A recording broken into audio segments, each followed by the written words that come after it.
Basically this is my second lecture on history of modern India. So बात कर रहे थे हम लोग, मैंने आपको डिस्कस कर रखा था कि जो सोर्सेस है वो क्या है इंडियन हिस्ट्री को पढ़ने के लिए, मॉडर्न हिस्ट्री को पढ़ने के लिए सोर्सेस के बारे में डिस्कस कर रखा था। चूंकि हिस्ट्री आप पढ़ रहे हो, आपको उसके सोर्सेस के बारे में पता नहीं होंगे तो आप उसको अच्छे से अंडरस्टैंड नहीं कर पाओगे कि आखिर, हालांकि आप जैसे जैसे हिस्ट्री को पढ़ोगे तो आपको सोर्सेस का पता लग जाता है। लेकिन मैंने वो उसको इसलिए कर दिया कि ताकि आपको एक वेल अंडरस्टैंडिंग रहे, थोड़ा सा एक बैकग्राउंड रहे। जैसे जैसे हम लोग आगे पढ़ेंगे आपको इसके बारे में और पता चल जाएगा। उससे पहले चैनल नहीं हो तो चैनल को सब्सक्राइब कर लो। हिस्ट्री का एक सीरीज चल रहा है जिसमें मैं आपको मॉडर्न हिस्ट्री कवर करा रहा हूँ, तो एक सॉल्व सीरीज है ये, तो अटेंड करो, है ना। अब जब भी बात आती है हिस्ट्री के अप्रोचेस को लेके, तो मैं जरा सा इसमें ब्रॉड हो जाता हूँ। रीजन ये है ना कि हिस्ट्री को पढ़ने का कोई एक पर्टिकुलर अप्रोच मैं आपको बता नहीं सकता, कोई भी नहीं बता सकता, क्योंकि हिस्ट्री एक ब्रॉड है, एक ब्रॉड सब्जेक्ट है खुद में, क्योंकि यहाँ पर कॉन्ट्राडिक्शन हमेशा से रहते हैं। और एक चीज़ आपको ध्यान में रखना है, अगर आपको वेल तरीके से हिस्ट्री को समझना है तो नो डाउट, अगर आप सिंपली वे में जाना चाहते हो तो आप ये कॉलोनियल अप्रोच पकड़ लो, नेशनलिस्ट अप्रोच पकड़ लो, मार्क्सिस्ट अप्रोच पकड़ लो, हो जाएगा। लेकिन हिस्ट्री इतना ही तो नहीं है ना, बहुत सारी चीज़ें हिस्ट्री में हुई हैं। तो क्या हुआ था ना, जब शुरू-शुरू में हिस्टोरियंस आए थे ना, तो वो लेके चले थे कम्युनिस्ट अप्रोच, कि जो इंडिया है हिंदुओं का था, मुस्लिम है, तो उनके बीच में क्या क्लासेस रहे, कैसे हिंदू डायनेस्टी था, फिर कैसे मुस्लिम डायनेस्टी आया। तो हिंदू मुस्लिम को लेके लोगों का अप्रोचेस रहा था उस समय कि हिस्ट्री को एक क्रिएट करने का, कि हिंदू का शासन ऐसा चलता है, हिंदू टाइम पे ऐसा होता था, हिंदू पीरियड पे ऐसे होता था, हिंदू जब किंग थे ऐसा होता था, मुस्लिम्स किंग्स थे तो ऐसे होते थे, नवाब थे तो ऐसे होते थे। तो हिंदू मुस्लिम को बांट के चलने का कुछ जो ब्रिटिशर्स थे उस टाइम पे, उन्होंने ये सोचा कि इस वे में हम लोग हिस्ट्री को अप्रोच करेंगे और हिस्ट्री को लिखेंगे और समझेंगे। बट ये एक बेस्ट वे नहीं दिखा कई सारे हिस्टोरियंस को, और उसके बाद चीज़ें चेंज हुई, कई सारे हिस्टोरियंस आए। हालांकि कई सारे हिस्टोरियंस जो रहे हैं वो अपने अपने वे में हिस्ट्री को रिप्रेजेंट करके गए हैं, हिस्ट्री को इलेबोरेट करके गए हैं। अब देखो मैं क्या बोलता हूँ हिस्ट्री को लेके, मैंने कैसे कवर की थी मैं बता देता हूँ। क्योंकि मेन मोटो ये हो जाता है ना, अगर आप नॉर्मल वन डे एग्जामिनेशन के लिए पढ़ रहे हो तो आपको तो मोस्टली रटना है, स्टोरीज समझ लो, रट लो, पीरियड वगैरह याद कर लो, तो उससे काम चल जाता है। लेकिन अगर आप यूपीएससी के पॉइंट ऑफ व्यू से कर रहे हो चीज़ों को, सिविल सर्वेंट एग्जामिनेशन की प्रिपरेशन कर रहे हो, देन व्हाट आई अंडरस्टैंड कि आप ये तीन अप्रोचेस लेके भी चल सकते हो, नेशनलिस्ट, कॉलोनियल, मार्क्सिस्ट। बट मैं आपको बोलूँगा कि कुछ ऐसे चीज़ों को लेकर चलो जो कि काफ़ी ज़्यादा डायनेमिक रहेंगे। जैसे आप इकोनॉमिक्स लेके चलो, कि हमारा इकोनॉमी कैसा था मॉडर्न पीरियड में, कैसे इकोनॉमी में चेंज आए। तो ये एक आपके अप्रोच हो सकता है, ये आपका अप्रोच कि इकोनॉमी में ऐसे ऐसे ऐसे चेंज आने लगे हैं आने वाले टाइम पे। पॉलिटी कैसे चेंज हुआ उस टाइम का, ओके ना। एग्रीकल्चर कैसे चेंज हो रहा था, ओके।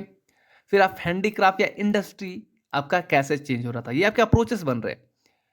हर एक पर्टिकुलर अप्रोचेस को आप जैसे जैसे करोगे और उसके बाद इनको कंबाइन करके देखोगे ना, तो आपको देखने को मिलेगा हिस्ट्री एकदम क्रिस्टल क्लियर आपको देखने को मिल जाएगा, कि बिल्कुल आसान वे में आपको हिस्ट्री समझ में आने लग जाएगा। मेरा बेसिक सब ये यही था, मैंने पहले तो ये तीनों अप्रोचेस कर लिए, उसके बाद इकोनॉमी देखा। हालांकि इसमें तीनों में आपको इकोनॉमी वगैरह सब देखने को मिल जाएगा, लेकिन अगर आप उसको पर्टिकुलरली जानते हो तो वो आपको ज़्यादा ब्रॉड करेगा और आप उसको वेल तरीके से अंडरस्टैंड कर सकते हो। ये तीनों करके मैंने इकोनॉमी देखा, पॉलिटी देखा, एग्रीकल्चर देखा, फिर इंडस्ट्री, हिस्ट्री में कि कैसे कैसे उस टाइम पे उनका इवोल्यूशन हो रहा था या फिर जो भी उनका डिक्लाइन हो रहा था। तो इससे चीज़ों को कनेक्ट करने में आपको, हालांकि आपको कनेक्ट करने तो आना चाहिए, अगर आप कनेक्ट नहीं कर पा रहे हो तो हिस्ट्री आपसे होगा ही नहीं। पॉलिटी है, तो पॉलिटी में आपको समझ में आना चाहिए कि पॉलिटी में कैसे चीज़ें चेंजेस हुई, क्यों कोई एक्ट आया, क्यों कोई कानून बन रहा है, वो कहाँ से आपको देखने को मिलेगा। वो भी तो एक पॉलिटी भी तो एक किसी क्रम में हुआ ना, किसी सीरीज में हो रहा है, तो वो कहाँ से निकल के आया, हिस्ट्री से ही निकल के आया है। तो कुछ इस वे में आपको कवर करना है। हालांकि देखते हैं क्या किसके अप्रोचेस रहे हैं। पहला वही नेशनलिस्ट अप्रोच, तो इसमें आप सबसे पहले आ जाता है दादा भाई नौरोजी का नाम आ जाता है। इनको तो बोले नहीं जाएंगे, ड्रेन ऑफ वेल्थ की थ्योरी उन्होंने दी। M G Ranade, G V Joshi और आर सी दत्त ऐसे जो नेशनलिस्ट अप्रोच को लेके चलते थे। नेशनलिस्ट अप्रोच मीन्स व्हाट, कि लीडर्स लोग थे कुछ ऐसे जो अपने देश के प्रति, कि हमारा देश ऐसा था और ब्रिटिशर्स आए यहाँ पे लूट के चले गए, हमारे देश को एक्सप्लॉइट किया, उनका ये कहना है। नेशनलिस्ट अप्रोच में बेसिक सा यही होगा कि जो ब्रिटिशर्स आए वो कहीं ना कहीं हम लोगों को एक्सप्लॉइट किया है। मार्क्सिस्ट अप्रोच क्या बोलता है ना, कि कंट्राडिक्ट करता है किसके, किसने इंटरेस्ट ऑफ कॉलोनियल मास्टर्स, जो आपके ब्रिटिशर्स थे उनके बीच इंटरेस्ट में और जो इंटरनल जो पब्लिक थी, जो इंडिया के पब्लिक थे, उनके बीच में जो आपका इंटरेस्ट था। हालाँकि हम लोग जब पढ़ेंगे किसी कोई भी टॉपिक तो उसमें आप देखोगे मार्क्सिस्ट बेसिक इसका एक आइडियोलॉजी, एक फिलोसोफर्स रहे हैं, जिन्होंने अपनी आइडियोलॉजी दी, क्या सही क्या गलत उनको एलेबोरेट करने का कोशिश किया और बताया कि क्या ब्रिटिशर्स सही थे, किस जगह पे ब्रिटिशर्स सही थे, किस जगह पे इंडियन सही थे, किस जगह पे वे गलत, किस जगह पे हम गलत। तो इन सब का कंट्राडिक्शन किया है बेसिक से इन्होंने और एलेबोरेट किया है, तो ये आपका मार्क्सिस्ट अप्रोच आ जाता है। फिर आपका एक अप्रोच होता है, इसमें शायद मैंने मेंशन नहीं किया, हाँ, तो एक अप्रोच आप ये समझ लो, एक आपका ब्रिटिशर्स अप्रोच होगा, हालाँकि वो ब्रिटिशर्स अप्रोच आपका इसमें भी आ जाएगा, देखते हैं आगे, ओके। कम्युनिस्ट अप्रोच मीन्स वही हिंदू मुस्लिम लेके चलो। हिंदू जब थे उनका क्या इतिहास रहा, कैसे मॉडर्न चेंजेस आए उसमें, मॉडर्न हिस्ट्री में चेंजेस आ रहे थे, मुस्लिम में कैसे मॉडर्न चेंजेस आ रहे थे। फिर कैम्ब्रिज स्कूल, अब देखो होगा क्या ना, जो हमारे ब्रिटिशर्स रहेंगे, जो हमारे बाहर के रहेंगे, फॉरेनर्स रहेंगे, वो क्या देखने दिखाने की कोशिश करेंगे, जो ब्रिटिशर्स जो हम पे एक्सप्लॉइट करके चले गए, हमको रूल करके चले गए, वो बस यही दिखाने की कोशिश करेंगे कि हम तो इंडिया को सभ्य बनाने आए थे, है ना, इंडिया को डेवलप करने आए थे, इंडिया को तो कुछ आता ही नहीं था। उनको तो उनका कहना है कि हमको भेजा था किन्हीं ने, गॉड ने भेजा होगा, हम लोग सुपीरियर हैं और इंडिया को सिविलाइज्ड बनाने के लिए आए हुए हैं। तो कई सारे जो फॉरेन स्कूल रहेंगे, यूरोप के स्कूल रहेंगे, वो इस बात पे ज़्यादा फोर्स करेंगे। अब क्यों करेंगे? सिंपल सा रीजन है, अब कोई ये तो नहीं ना बोलेगा, चोर थोड़ी बोलेगा कि हम चोरी किए हैं, तो ये भी थोड़ी बोलेंगे ना कि हमसे गलती हुई। अब ये क्या कहेंगे कि हम जब भारत आए तो हम लोग को मजबूरन एडमिनिस्ट्रेशन अपना हाथ में लेना पड़ा, ताकि भारतीयों का उत्थान कर सके, उनके डेवलपमेंट का काम कर सके, उनको सिविलाइज कर सके। तो ये उनका कहना रहेगा और ये कहेंगे कि जैसे ही हम भारत आए, जैसे हमने एडमिनिस्ट्रेशन अपने हाथ में लिया, हमने भारत को खूब डेवलप करने की कोशिश की। फिर liberal and neo liberal importance आ जाएंगे।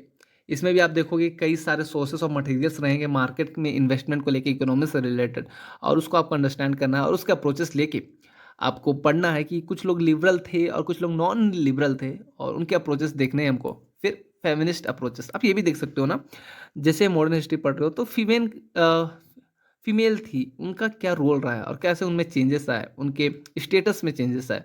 तो इससे भी हम लोग समझ सकते हैं कि जो आपका मॉडर्न इंडिया था उसमें फीमेल का स्टेटस क्या था और उसमें हिस्ट्री किस वे में आगे बढ़ रही थी। अब हालांकि आप जैसे ही पढ़ने बैठोगे मॉडर्न हिस्ट्री को और फीमेल का रोल पढ़ने बैठोगे तो आप कहीं ना कहीं ये भी देखने को मिलेगा कि कई सारे ऐसी लेडीज थी, ऐसी फीमेनिस्ट थी, जो इंडिया में स्ट्रगल में, फ्रीडम फाइट में हाथ निभाई, अपना मुख्य योगदान दिया। और उसके थ्रू भी आपको जो उस समय स्ट्रगल मूवमेंट था उसका एक ब्रॉड वाइड एंगल आपको देखने को मिलेगा उनके थ्रू भी। तो ये भी एक आपका अप्रोच हो सकता है। मैंने कहा ना कि इसके अप्रोचेस हिस्ट्री के कई सारे हो सकते हैं, ये डिपेंड करता है कि आप किस पर्टिकुलर वे को लेके आगे बढ़ना चाहते हो, मगर कुछ गिने चुने जो आपके अप्रोचेस है वो कुछ यही है।